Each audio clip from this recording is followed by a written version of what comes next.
আলো দেবী তার দুই মেয়ে রোহিণী এবং মোহিনীকে নিয়ে বাজারে গিয়েছিলেন। বাজার করার পর দেখা যায় 10 টাকা বেঁচে গেছে। তখন আলো দেবী বলেন, 10 টাকা বেঁচে গেল।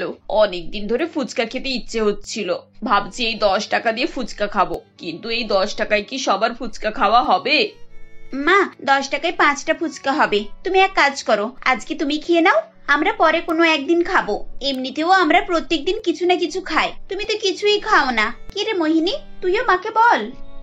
না, আমি তো ফুচকা খাবো, কারণ মা আমাকে বাড়ি থেকে বলেই বেরিয়েছিল ফুচকা খাওয়াবে। তা না হলে আমি বাজারের ব্যাগ নিয়ে রোদে রোদে ঘুরতাম নাকি? এই তুই কি রে, মা এতদিন পর নিজে থেকে একটু কিছু খাবে বলছে, আর তুই তাতেও ভাগ বসাতে চাইছিস? তোর কি মায়ের প্রতি কোনো দয়া মায়া নেই? মা, তুমি কারোর কথা শুনবে না। আমি অনেক কষ্ট করে আলুর দাম কমিয়ে 10 টাকা বাঁচিয়েছি। এই টাকাটা তোমার, তুমি খাবে, আর না হলে ও একা খেয়ে নেবে। এই কেলটি রোহিণী, তুই মাকে এসব বলছিস কেন রে? সব সময় আমার উপরে হিংসা করিস, সেজন্যই তো তুই এত কালো। আচ্ছা মোহিনী, তুই সবসময় আমাকে এভাবে বলিস কেন? আমি মানছি আমি তোর মতো ফর্সা নয়, কিন্তু আমি অতটাও কালো নয়, আমার রংটা একটু চাপা। শোন কেলটি, আমি না তোর রঙের ডেফিনিশন চাইনি। থাক তোরা দুজনে, আমি একটাও ফুচকা খাবো না। এই বলে মোহিনী বাজারের ব্যাগ নিয়ে মাটিতে ফেলে দিয়ে সেখান থেকে চলে যায়। রোহিণী তার মাকে বুঝিয়ে সুঝিয়ে ফুচকাওয়ালার কাছে নিয়ে যায় এবং তাকে ফুচকা খাওয়ায়। ফুচকা খেতে খেতে আলো দেবী বলেন, শুধু শুধু মেয়েটাকে তুই রাগিয়ে দিলি, আজ না হয় ওই খেয়ে নিত, আমি কোনো একদিন পরে খেয়ে নিতাম। মা, এই বলে বলে না সারাটা জীবন কাটিয়ে এসেছো, একটু একটু নিজের জন্য ভাবা উচিত মা। তাছাড়া মোহিনী দিনকে দিন কেমন একটা হয়ে যাচ্ছে। ও কলেজে ওই ধনী বান্ধবীদের সঙ্গে মেশে আর ওদের মতোই ব্যবহার করার চেষ্টা করে, যেটা আমার একদম পছন্দ নয়। কি আর করব বল, আমি 1000 বার বুঝিয়েও পারি না। জানি না শ্বশুর বাড়িতে গিয়ে ও কি করবে। ভালো কথা, কাল বিকেলে না তোর মিনু মাসি একটা সম্বন্ধ নিয়ে আসবে। ছেলের মা আগে দেখে যাবে, তারপর পছন্দ হলে ছেলে এসে তোকে দেখে যাবে। আলো দেবী এবং মোহিনী বাড়ি ফিরে আসে, রান্না বান্না হয়। এরপর রোহিণী মা ও ছোট বোনকে খেতে দেয়। খাবার দেখে মোহিনী বলে, আবার সেই ডাল রুটি? আচ্ছা, তোমরা কি কোনোদিনও একটু ভালো মন্দ খাবার রান্না করতে পারো না? কোথায় একটু pizza, burger, momo, chow mein, egg roll এসব খাওয়াবে? তা না, প্রত্যেক দিন হয় সবজির রুটি, না হয় ডাল রুটি। আমার না বিরক্ত লেগে যাচ্ছে। আচ্ছা, আমাদের রোজগার কত টাকা বলতো, যে আমি তোর জন্য এইসব জিনিসের ব্যবস্থা করব? জানিস তো সবকিছুই। তাহলে প্রত্যেকদিন খাবার সময় কেন এত ঝামেলা করিস? তোর বড়দিও তো রোজ এই একই খাবার খাচ্ছে, কই সে তো তোর মতো এরকম করে না। যার যেমন পছন্দ সে সেই জিনিসই খাবে মা। ওর ডাল রুটি পছন্দ হলে সেটা যে আমারও পছন্দ হতে হবে এমন তো কোথাও লেখা নেই মা। প্রত্যেকটা মানুষ আলাদা, তাই তাদের টেস্টও আলাদা। দেখো তো আমি কত ফর্সার সুন্দরী, তারপরে তুমি তো আর কোনোদিনও ওকে এটা বলতে পারবে না যে তুই কেন এত কালো হয়েছিস। আবার তুই ঘুরে ফিরে সে একই কথা বলছিস। সমস্যাটা কোথায় তোর? আমার সমস্যা না অনেক, এখানে থাকতে না আমার অস্বস্তি লাগে। তোদের এই গরিব অবস্থা আমার একেবারে পছন্দ নয়। আমি যে দিনেই বাড়ি ছেড়ে যাব সেই দিনে আমার শান্তি হবে। এরপর মোহিনী খাবার না খেয়ে উঠে চলে যায়। রোহিণী এবং আলো দেবী মনমরা হয়ে খাবার শেষ করেন। পরের দিনে রোহিণীকে দেখতে বৃন্দা দেবী আসেন। মোহিনী সেজেগুজে বৃন্দা দেবীর কাছে এসে বসে। তিনি ভুলবশত মোহিনীকেই আলো দেবীর বড় মেয়ে ভেবে পছন্দ করে নেন এবং বলেন, দিদি, আপনার মেয়েকে আমার বেশ পছন্দ হয়েছে। আমি কালকে আমার ছেলেকে পাঠাবো, আর এই সপ্তাহের মধ্যে বিয়েটা দিয়ে দেব। দিদি, আপনার কোথাও একটু ভুল হচ্ছে। আমার মেয়ে তো এখনো আসেনি, ওকে আগে একবার দেখুন তারপর। দেখলাম তো, এই তো আপনার মেয়ে। আরে না না, ও তো আমার ছোট মেয়ে, ওর এখন বিয়ে দেব না। আমার বড় মেয়ে এখন একটু সাজছে, আমি এক্ষুনি ওকে নিয়ে আসছি। আলো দেবী ঘরের ভেতরে গিয়ে রোহিণীকে সঙ্গে করে নিয়ে আসেন, কিন্তু বৃন্দা দেবীর মোহিনীকে পছন্দ ছিল।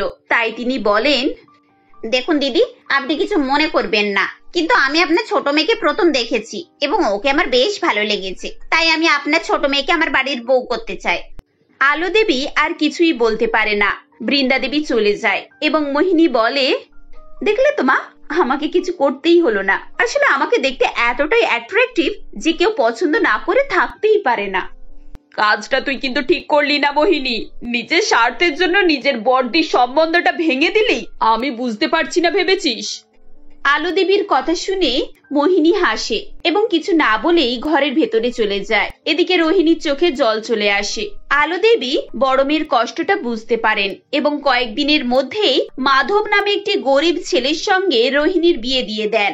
এদিকে তার কিছুদিন পর মোহিনীর বিয়ে হয়। যে যার শ্বশুর বাড়িতে চলে যায়। মোহিনী তার ধনী পরিবারে গিয়ে সুখে শান্তিতে সংসার করে। এদিকে রোহিণী তার গরিব শ্বশুর বাড়িতে গিয়ে কষ্টে শিষ্টে এবং বুদ্ধি খাটিয়ে সংসার করতে থাকে। কয়েক মাস পর দুই মেয়েই প্রেগনেন্ট হয় এবং তার মাকে খবর পাঠায়। হ্যালো মা, তোমাকে কিন্তু একবেলার জন্য হলেও আমার কাছে আসতে হবে। হ্যাঁ হ্যাঁ, আমি নিশ্চয়ই যাব। মোহিনীও একটু আগে ফোন করেছিল, ওর কাছে সকালবেলা যাব আর তোর কাছে বিকেলে। খবর শুনে মা খুব খুশি হন এবং ঠিক করেন যে দুই মেয়ের বাড়িতে একবেলা করে ঘুরে আসবেন। তিনি প্রথমে ছোট মেয়ের বাড়িতে যান। মা, তুই এত ভালো একটা খবর দিলি যার জন্য আমি না এসে থাকতেই পারলাম না। ও আচ্ছা, আসলে আমার শাশুড়ি জোর করলো জানো তো, বললো তোমার মাকে খবরটা দাও, তাই আর কি। আচ্ছা ঠিক আছে, এসেই যখন পড়েছো হাত মুখ ধুয়ে ফ্রেশ হয়ে নাও, আমি তোমার জন্য কিছু খাবার আনিয়ে দিই। খাবার আনিয়ে দিচ্ছিস মানে? তোরা বাড়িতে খাবার রান্না করিসনি? আমার জন্য বাড়ির খাবারই ঠিক আছে, ওইসব বাইরের খাবার আমার সহ্য হয় না। মা, চাকর বাকরেরা পুজোর জন্য কয়েকদিন ছুটি নিয়েছে আর আমি রান্না বান্না কিছুই করি না। তুমি তো কিছুক্ষণ থাকবে নাকি? আবার রান্নার ঝামেলা করে কি হবে বলো তো? আমি একটু স্ন্যাক্স আর হালকা কিছু আনিয়ে নিচ্ছি, খেয়ে নিয়ে বেরিয়ে পড়ো।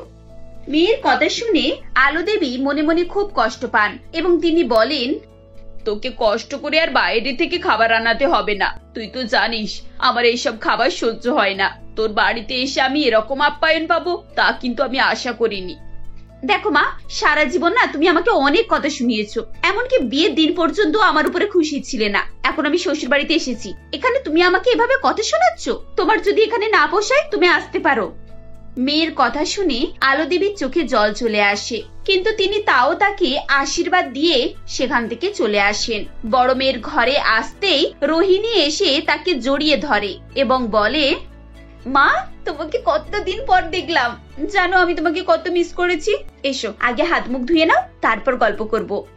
এই বলে রোহিণী তার মাকে নিজের হাতে তৈরি লুচি, আলুর দম, পায়েস এসব খাওয়ায়। গরিব হওয়া সত্ত্বেও সে অল্প জিনিস নিয়ে খুব আন্তরিকতার সঙ্গে তার মায়ের আপ্যায়ন করে।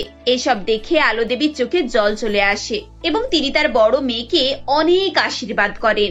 পরের দিনই তিনি বাড়ি চলে যাবেন বলছিলেন, কিন্তু মেয়ে জোর করে তাকে আরো 1 সপ্তাহ রেখে দেয়। 1 সপ্তাহ পর আলো দেবী খুশি মনে বাড়ি ফিরে যান। সোনালী তার মায়ের সঙ্গে বিষ্ণুপুর নামে এক জায়গায় বাস করত। ছোটবেলায় তার বাবা মারা যাওয়ায় তার ভালোভাবে তার বাবাকে মনেই নেই। তার মা তাকে লোকের বাড়ি কাজ করে খুবই কষ্টের সঙ্গে মানুষ করত। সোনালীর পরিবার খুবই গরিব হওয়ায় সোনালীকে ভালোভাবে সুখ স্বাচ্ছন্দ্যে মানুষ করতে পারত না। সোনালী ওই বস্তির স্কুলেই পড়াশোনা করত।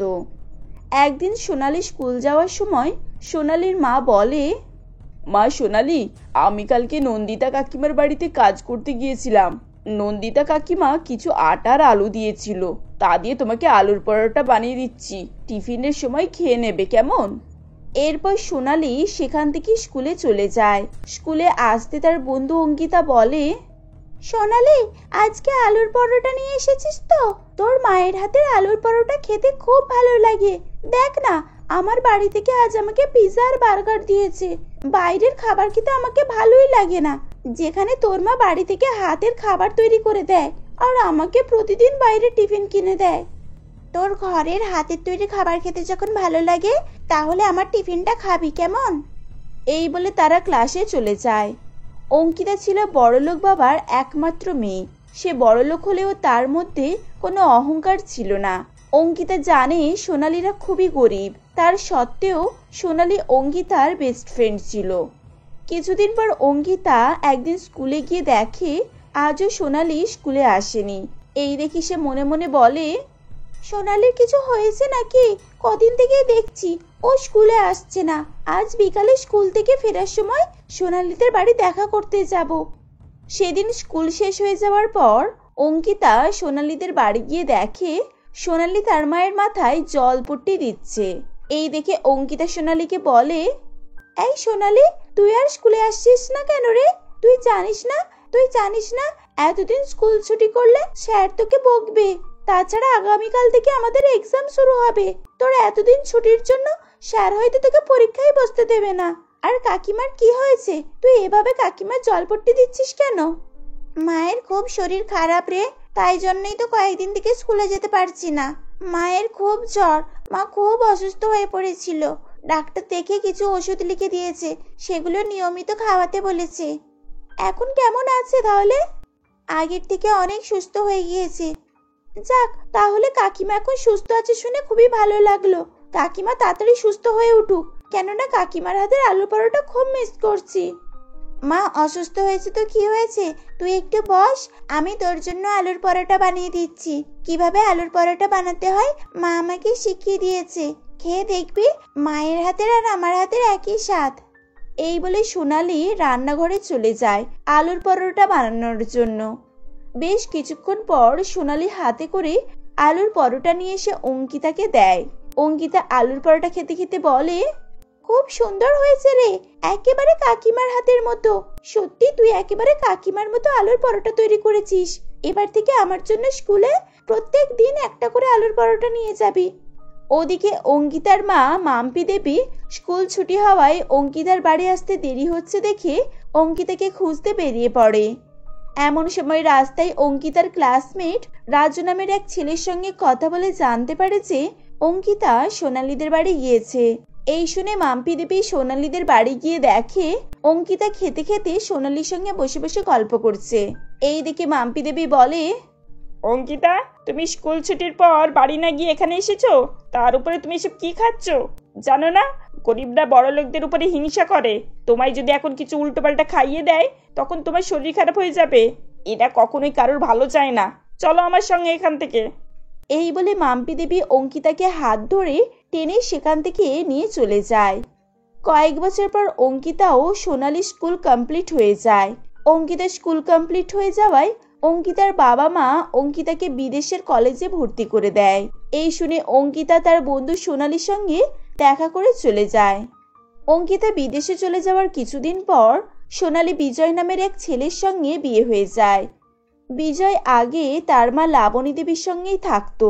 বিজয়ের আর্থিক অবস্থা তেমন খুব একটা ভালো ছিল না। সে দিনমজুরের কাজ করে কোনো রকমের সংসার চালাতো।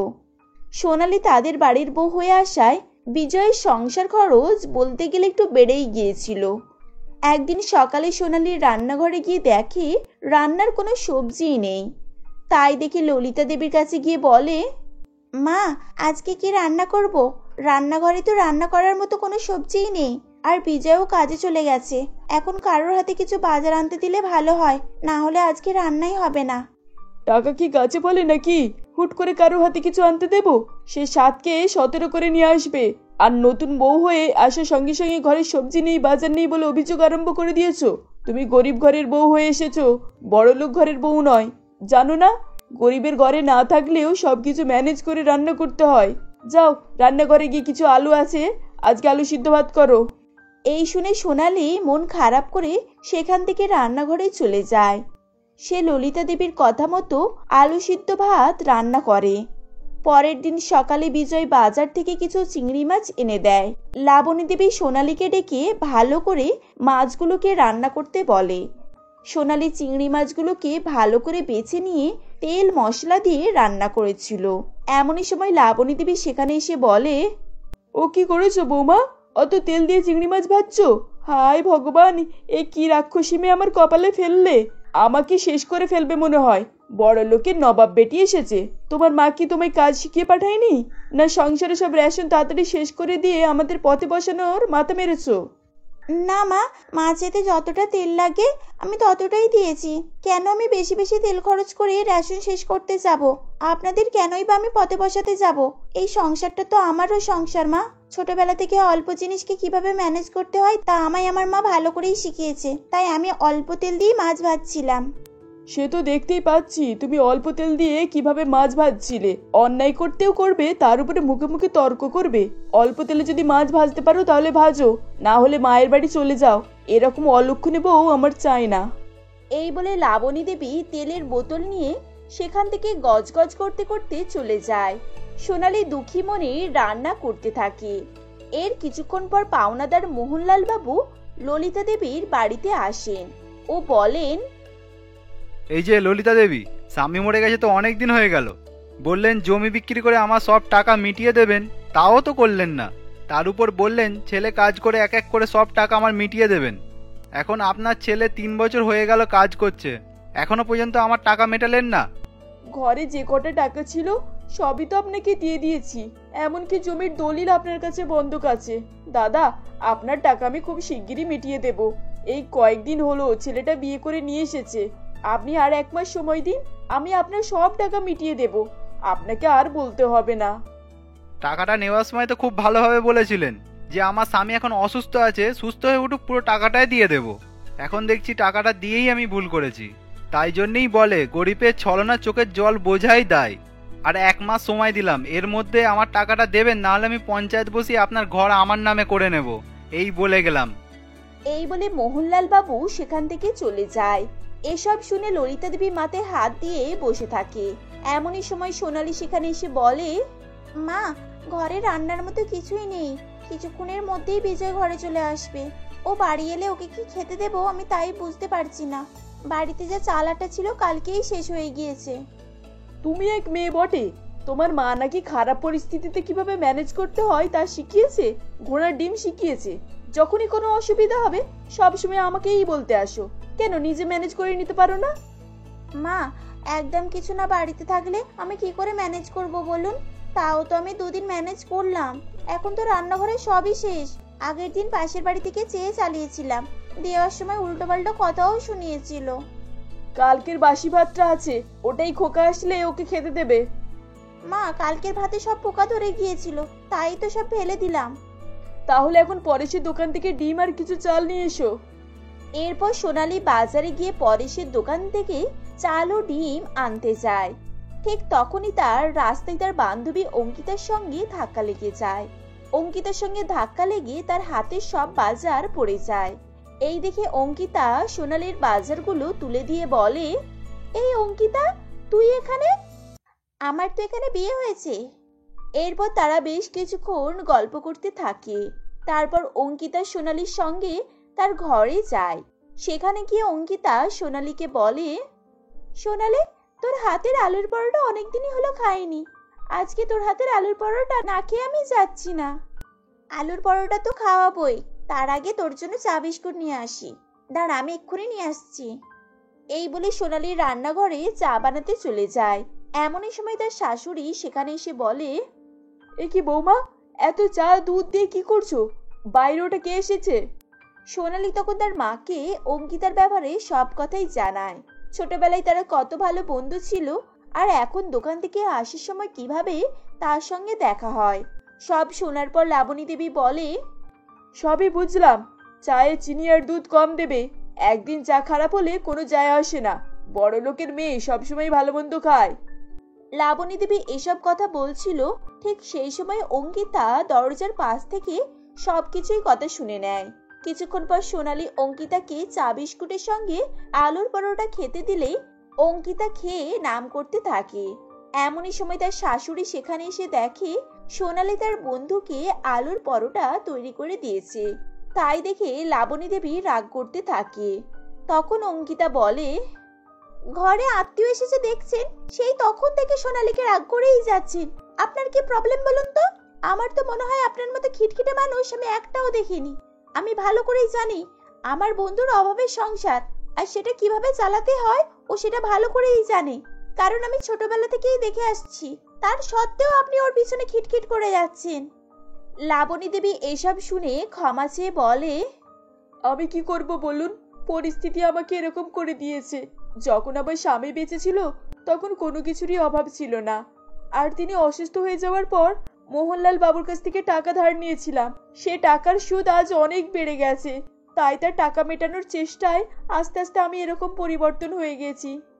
সমস্ত কিছু শোনার পর অঙ্কিতা সোনালীকে একটা আলুর পরোটার দোকান তৈরি করে দেয় এবং তার স্বামী বিজয়কে একটা বড় কোম্পানিতে কাজে লাগিয়ে দেয়। এরপর তারা আস্তে আস্তে সব দেনা মিটিয়ে দেয়। তারপর তারা হাসি খুশিতে বসবাস করতে থাকে।